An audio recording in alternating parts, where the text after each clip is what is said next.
difficult road ahead of us in terms of getting students caught up, making sure students feel taken care of.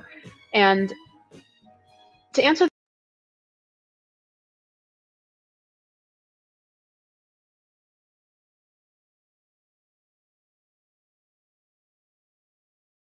the question, what a typical day is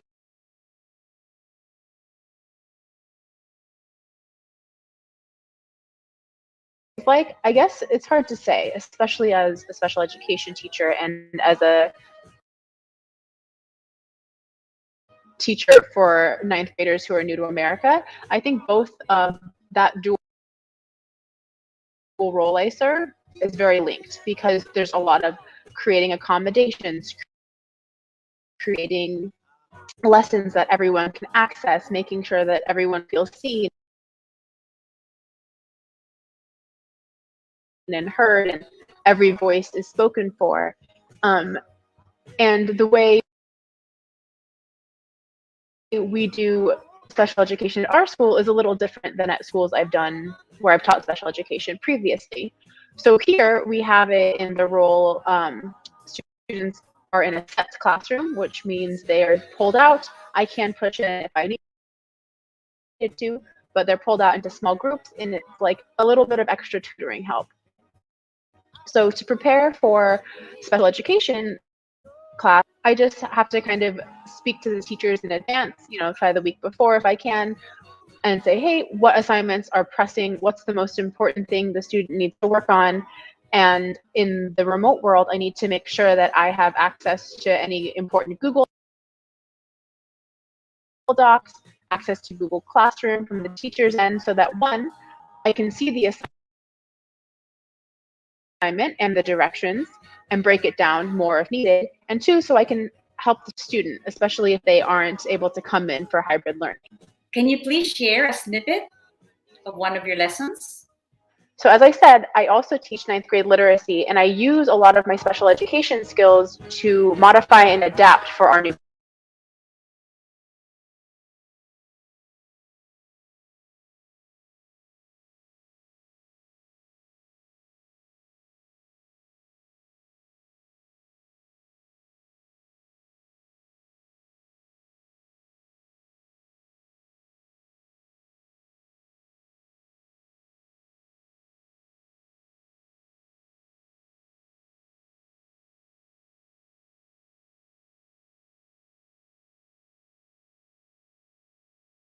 comers. So I'm going to share a clip with you of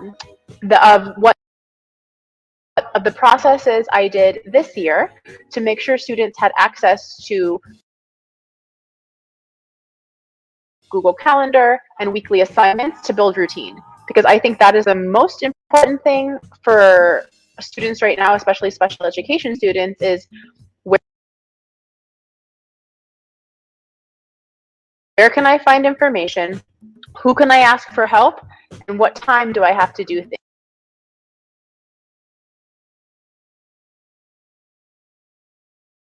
things? Because once we build that routine in, then we can start to look at, well,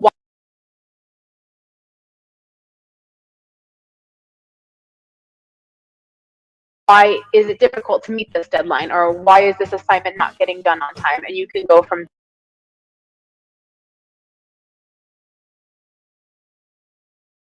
there. But the first thing we have to do is really break down, this is school, this is the routine I need to be in, here's how I can be successful independently, because eventually, especially in high school, there won't be an adult there to guide them through 100%. So for my curriculum share, I guess I'm doing it a little differently, but I'm going to share what my students do to be independent, or try to be. That's been a really big challenge in ninth grade, is getting students to do work on their own and follow a routine. So I'm going to show you what I set up so they can do that. The first thing I did was, at least for my classes, I set up a Google Calendar.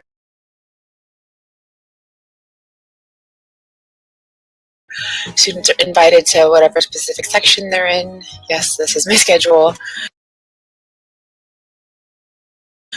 So they are invited to their class, and that if they need to, find the Zoom link, they open the invitation, and there it is. Pretty easy to find, and I found that's been really helpful for students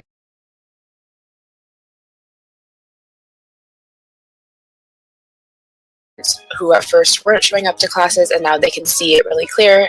Try to show them how to put their other classes in as well. So we start with that, and then we also have the weekly assignments. So I do synchronous classes.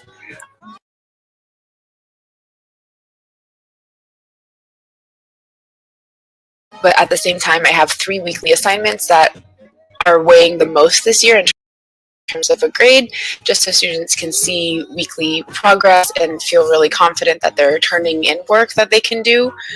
So those are their comic of the week. They have an assignment called Quill and an assignment called Duolingo. So those are kind of the 2 that they have.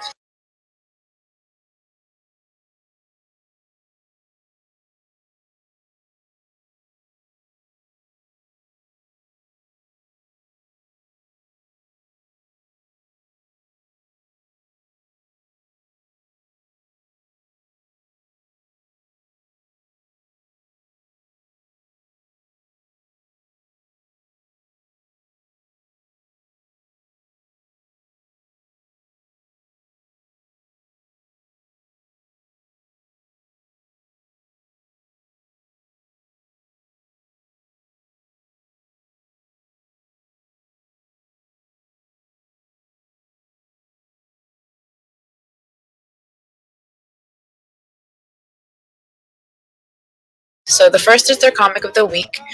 I'm teaching using graphic novels.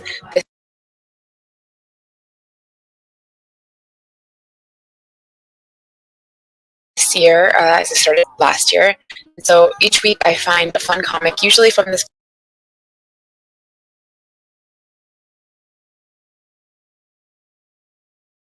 place called Cat's Cafe, or a different artist called Sunday Kids.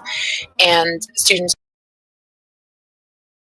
will read it. They've learned how to identify row, panel, dialogue, things of that sort. And then they have to describe what they see in 5 complete sentences. This is just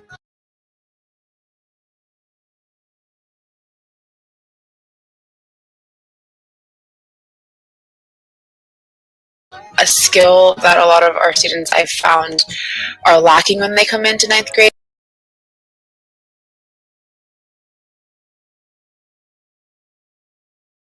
And so I want them to get used to it. Also because 5 sentences is a complete paragraph, generally speaking, and so if they can do 5 sentences here, it builds the stamina, writing a paragraph a week. And then they also have to summarize in 1 complete sentence to show me they understood the concept, understood the comic, and it's been something I've been working on since September. And kids really like it. They think it's fun. I get a lot of good feedback on the comics I've been picking, so that's nice. And then the second one I have students do is Duolingo. So as you can see, I made my own account, and I obviously haven't done it on this, but students have a goal of 100 points per week, which is roughly 10 to 20 points a day if you do a 5-day week. And so they go through and with their language, their home language, and then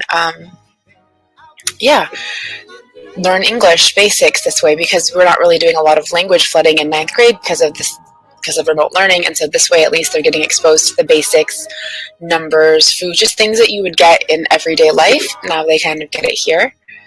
So this is for some of our more emerging students. And then I have Quill for some of our more advanced students. And you can see it's basically a grammar website. It's really wonderful. I can give them different grammar and grammar drills, essentially stuff that I would love to teach in class, but with the schedule this year I can't, and so they have to do it. And basically Johnson does really well, but like pronoun, antecedent, agreement, they have to do an assignment, and then if they get below a certain percentage, they can replay it. And the goal for both Duolingo and Quill is that if you make mistakes, the apps allow you to redo it, and so that gives students this opportunity to demonstrate a growth mindset of like, yeah, well, I didn't get the points this time. How can I keep going? And that's what the grade they get for all of these, for both Duolingo and Quill, is growth mindset.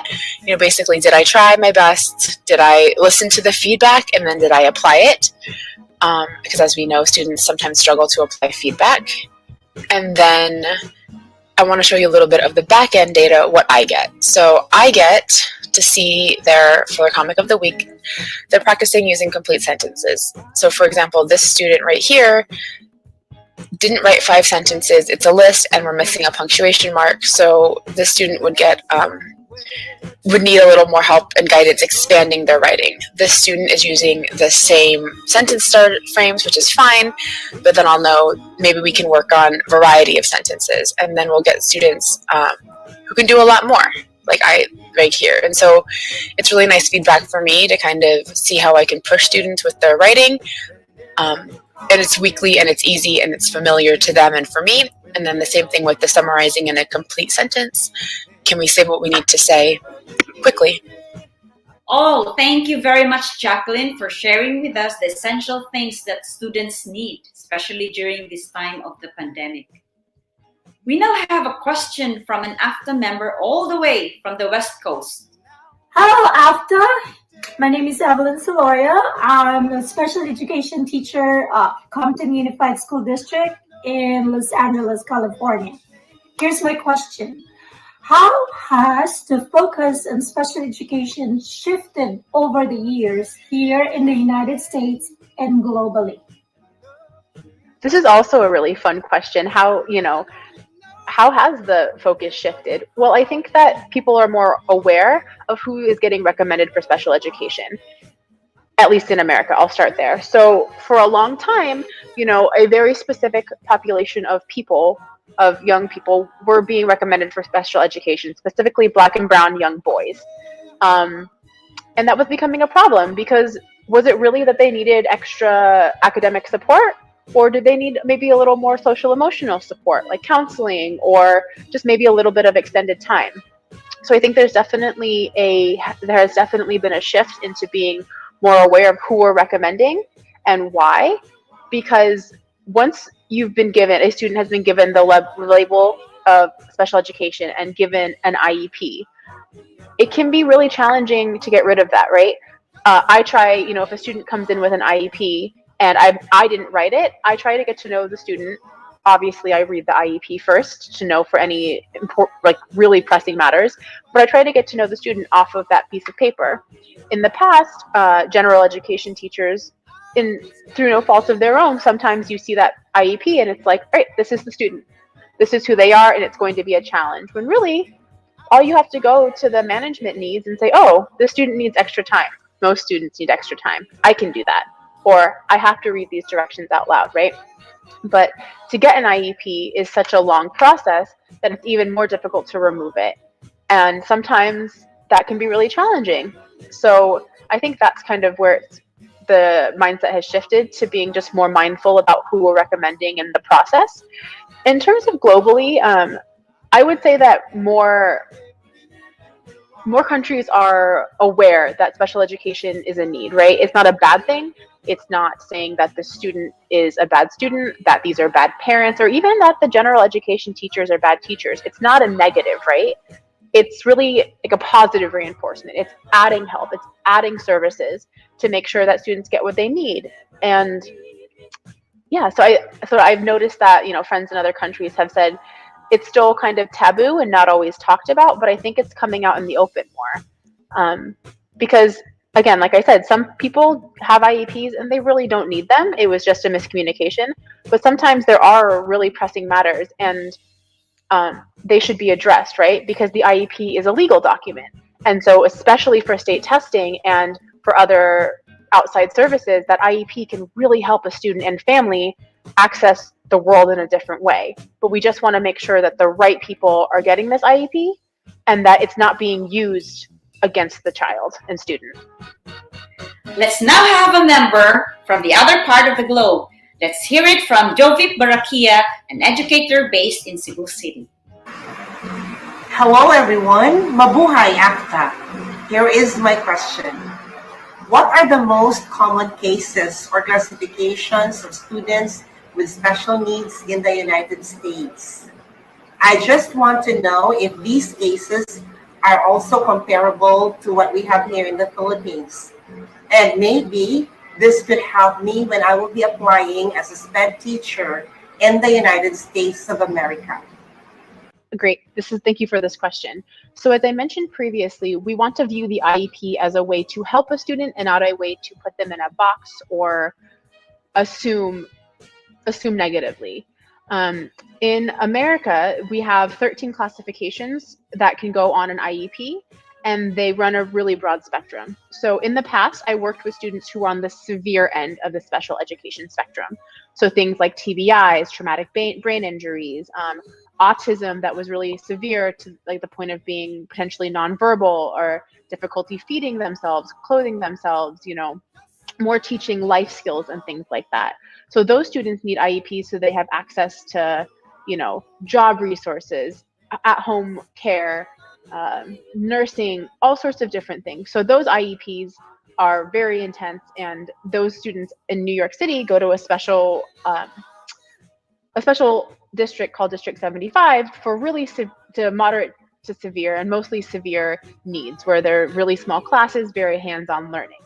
And if there's ever a chance we wanted to talk more about that type of special education, I'd be happy to do that, because I spent 4 years teaching, in that world, and it is very different than teaching special education here in a community school. So in a community school, typically students have diagnoses of just specific learning disability, sometimes speech and language impediments, and sometimes deaf or hard of hearing. So let's break those down. So specific learning disabilities are things like, dyslexia, dysgraphia, the list goes on and on. And basically those students can function, fine. They're on par with their peers socially. They can talk to teachers. They can advocate for themselves. It's just they need extra supports accessing academics.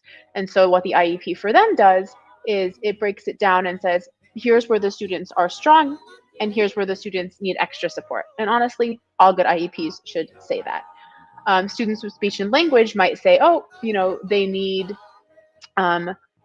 instead of having oral exams or presentations, they may be allowed to record in advance so that they have time to practice and not stutter, if that was a concern for them. And then they'd get a speech and language pathologist to help them. Students who are deaf and hard of hearing, it enables them to have, Braille for a test, sit closer to the board, like mandated, they can't be placed at the back of the room. So things like that. So that's kind of typically what we see in a general education classroom. And the more severe the student's needs are in school, the more severe the classification on the IEP. I just wanted to clarify something. At the end, I said Braille for deaf and hard of hearing. That is not true. Braille would be for someone who was blind or had vision impairment. And they can also be in a community school. They just might need extra supports. So I just wanted to make sure that was clear. Here are Miss Jane and Miss Mary Beth from the Bay Area of San Francisco. The pandemic has affected our lives and many lives of people all over the world. To what degree has it affected your role as a specialist? Oh boy, what a question. I feel like the pandemic has upended my role as a specialist the same way it has upended everyone's role, right? We try really hard to give our students the best of our time and the best of our ability. But, if special education students don't want to turn their cameras on and say, I have no work, and they're fully remote, what can I do?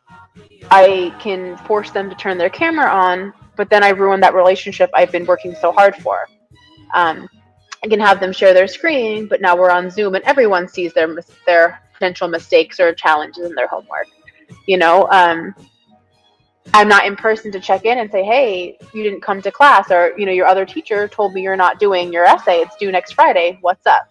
So I think that while it is very challenging to be a special educator during this time, because I don't have as much, it's much more challenging to build on my personal relationships with students. I think that it's affected me the same way it's affected everyone else, where I have to choose between time and resources and what students to help. And just as everyone else, I'm doing my best. But sometimes it's really hard because on top of everything else, our special education students are usually the students who need extra guidance, who really should be spending more hours at after school tutoring, who really should be in person to get that hands-on learning. And we can't give it to them. And that's not, their fault, and that's not my fault. It's just really out of my hands, and I worry, to be completely honest, what that means in the long run. But I do know that I can say this for myself and for all educators, that we've done our best. We will keep doing our best, and I have to remember, what's in my control and what's not. Hi, everyone. As a follow-up question, how do you manage your responsibilities as a special education teacher during remote instruction? Are the resources enough, or is there anything you wish was different? This is a really good question, because I think that you could ask 4 or 5 different special education teachers and we'd all have very different answers. So I can speak from my experience, and then I can share a little bit about what I've heard from other schools. I am incredibly lucky to work at a school that has provided me with the resources and the supports I need to do my job to the best of my ability. Because we are hybrid, I do have some students who come in for special education, and I work with them in person, 6 feet apart. And then I have, at the same exact time, students who are on the computer because they chose to be fully remote. And so that can be very challenging for me to divide my time and attention when, 1, they're all in different classes, 2, they all have a variety of needs, and 3, I have to just trust that the work is getting done on the computer when I'm not sitting in front of it, for the students who are remote. So that can be challenging, but my bosses here understand, and the parents understand that, I'm doing my best, students are doing their best, their teachers, their general education teachers understand. So in that regard, I'm very lucky. But I also know that other teachers aren't so lucky. So they might have to find a student's schedule, and the schedule might change, or the teacher might be a fully remote teacher and the students are in the building. So that has been a challenge, I think all around the world, but especially for specialties like special education, is just getting access to the students, one, safely if you're in person, because you're seeing multiple people, and also online, making sure they can connect, making sure, can we have our cameras on? Can you share your screen? If there's multiple students, is that embarrassing? So, really just time and space to work with students is what we need. And I'm grateful that I get that, but I know that it has been hard for other schools and other teachers to schedule that. Warm greetings to AFTA. This is Aurora Samson Reyna, Vice President for Academics, University of Luzon. And this is the question. What are the major issues confronting the field of special education today, especially during this time of the pandemic? So how to break down special education and the challenges in a soundbite. Excellent question. I think one of the most challenging things in the pandemic is the legalities of it. So in New York City, at least, when a student has an IEP, at the beginning of the year, I had to write an adaptation for remote learning. So basically, a conversation with the parents and the student acknowledging, hey, you have, accommodations 1, 2, and 3. I can't provide 3 because you're remote, so I'm going to do 1 and 2 and do my best to do 3 in a modified way. And the parents say, yep, we understand that. When we get back to normal or whatever that may be, we'll bring that one back in. So that's kind of been a hard thing, because we need to make sure that, legally students are entitled to whatever services are on that IEP. And so in the pandemic, it's almost sometimes it's just impossible to get that. If a student has 5 hours a week of services, but classes are only 40 minutes, how do you do that math, right? So you go back and do that paperwork. which leads me to one of the biggest challenges with special education is all that paperwork, right? Spending so much time doing paperwork, sometimes I don't feel like I can really work with my students. But I know that it's getting better and things are getting digitized and on the computer, which makes it much faster and definitely much easier. But as I said before, even though it is much better about who we are recommending for special education, I think that one of the biggest problems we have is assuming special education is the like magic wand that will fix everything for a student. And while I'd like to think that I have amazing educational powers and I'm an amazing teacher, it's not going to fix what's happening. The IEP does not say, right, great, now the student is going to totally be able to access all their content. There will no longer be behaviors because they're frustrated. They're never going to lash out again. And that's not what it is, right? So I think that we just need to be mindful that special education is on its surface level supposed to be there to help a student be successful academically. And then, as a teacher, a lot of that becomes relationship building. So being mindful of, are we requesting an IEP for a student because they are going through a rough time and being really challenging behaviorally in class? Or are we requesting this because we really think they need an extra service to make sure that they're getting extra help outside of, tutoring for these academic needs? Hello, good day. My name is Anne-Marie Wilson and I am a special educator here in Baltimore City Public School System. And I have a question. Do you think there is still a growing need of special education teacher here in the United States of America? So I'm often asked this question, by friends or other educators. Do you think it would be helpful if there was, a second person like you in this school or, at previous schools? And I think the answer is yes and no. In terms of a pandemic year, it would really be helpful if I could focus my energies on either my remote students or my hybrid students and not have to, be split between. It'd be helpful potentially in other schools. Again, I have a lot of resources at my school, but other schools, if there was a teacher for a specific grade band, and then that way all students were on the same page and it was much easier. It also depends on the number of students in the school, right? So if there's a large number of special education students, you do need more teachers so that the teacher's not overworked, which leads us back to, why are there so many students with IEPs and is it necessary? Because if it is necessary for 20 students in one grade to have an IEP, then it is also necessary to get enough teachers to be able to support them, because that was the issue in the first place, right? On the other hand, I think that we need to take a closer look at RTI in response to intervention. And if more general education teachers had a little bit of training in that, maybe they wouldn't be so quick to request special education until it was absolutely necessary. So RTI, response to intervention, is basically like levels of supports that were in class that got us to special education. So did we provide separate worksheets? Did the student come to tutoring? Did we, sit them closer to the front? Did we give them different options to present their work, right? How much breaking down of the material did we do as in the classroom? And if that still wasn't working and the teacher's done everything, then we bring in that specialist, that special education teacher that says, okay, you have to get pulled out of the general classroom to work in a small group. Because ideally we keep students with their peers as long as possible, so that they can socialize and grow up and not feel ostracized. So I think that yes, we do need them if the numbers in the school call for it.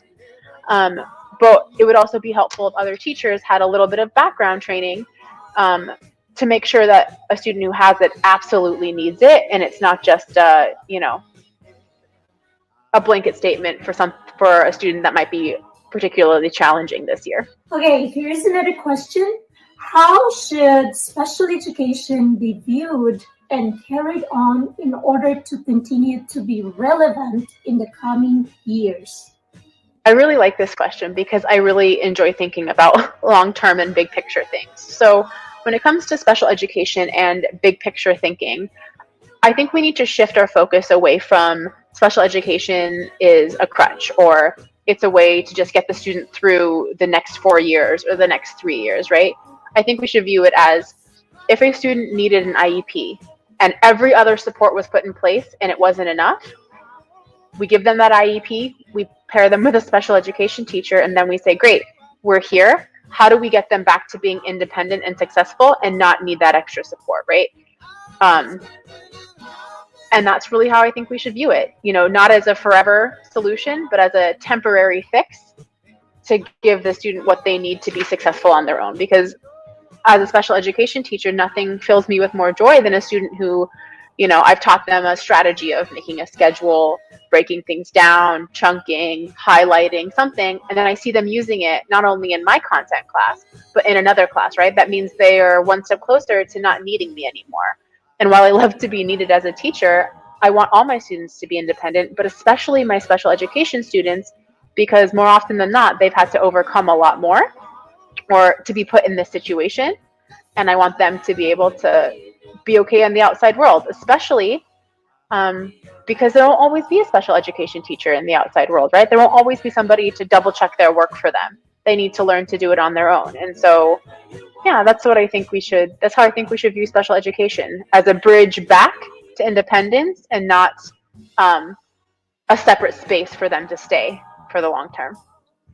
Well, that's about it. That was the last question for our special guest, Miss Jacqueline Thomas. Any parting words?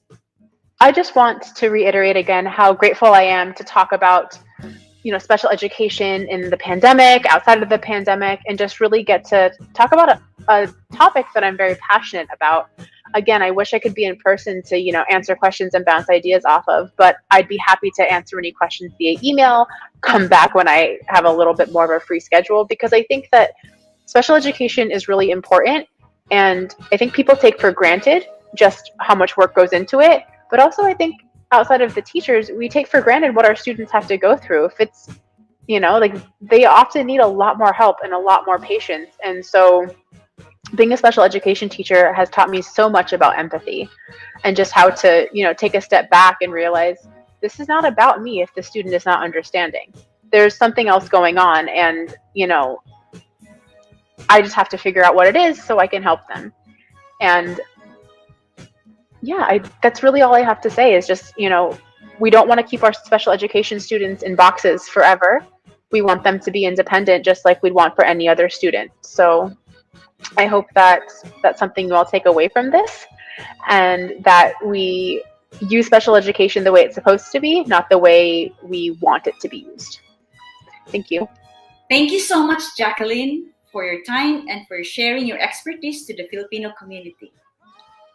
Maraming salamat sa mga viewers ng AFTA Talks, where our minds and hearts meet. Till we meet again, this is Dara Valconcha, your host for today. I'll be around.